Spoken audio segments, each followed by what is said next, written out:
always good to see you. Good to see you. Here we are in the wake of this massive email hack, over 20,000 emails, confidential emails leaked. We saw Debbie Wasserman Schultz step down.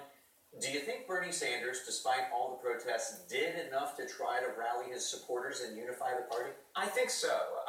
We saw a lot of loud opposition in the convention yesterday, but we didn't see, there weren't very many of them. They just had really loud voices.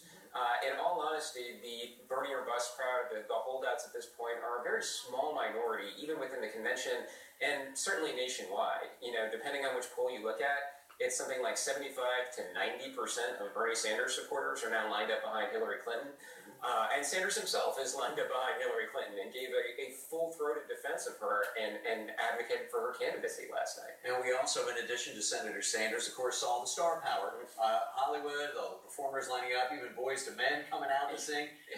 Do you think that sort of sets the tone for the rest of the week? Oh, absolutely. I think we're going to see every prominent Democrat in the country, a number of prominent celebrities, and also a lot of ordinary Americans who are coming down. Basically, you know, we saw this last night, immigrants, children of immigrants, people who went to Trump University, they had a handicapped speaker. Essentially, everybody that Donald Trump has attacked is going to get a moment on stage this week.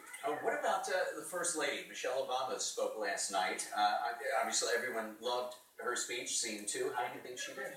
It was an incredibly powerful speech, very effective.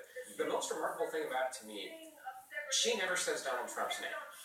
At any point through this speech, you know, makes some clear allusions to Trump's rhetoric and Trump's campaign positions and things like that. But it was an overwhelmingly positive speech, and again, full-throated advocacy for Hillary Clinton.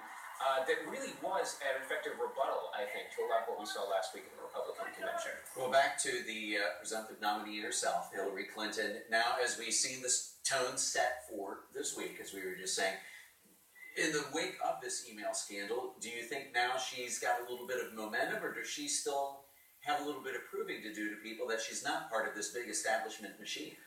Both. I think she certainly has to reintroduce herself. You know, remember, the vast majority of Americans really haven't been paying attention to the campaign at this point. And I know that's an odd thing to say for those of us who are political Because we certainly have. Yeah, I mean, we've been tuned in, but most people haven't. And so they want to hear, okay, what is Hillary Clinton actually going to do in office? What does she stand for? And this is her chance to do that. All right, well, we will certainly hear that as the week progresses. Dr. Swigger, thank you so much for being here again this morning. We have extensive coverage of the DNC for you all week long. Your voice, your future, airing on our digital channel, 6.2. Starting at 7 o'clock every night. Of course, you can also watch online at ABC6 on your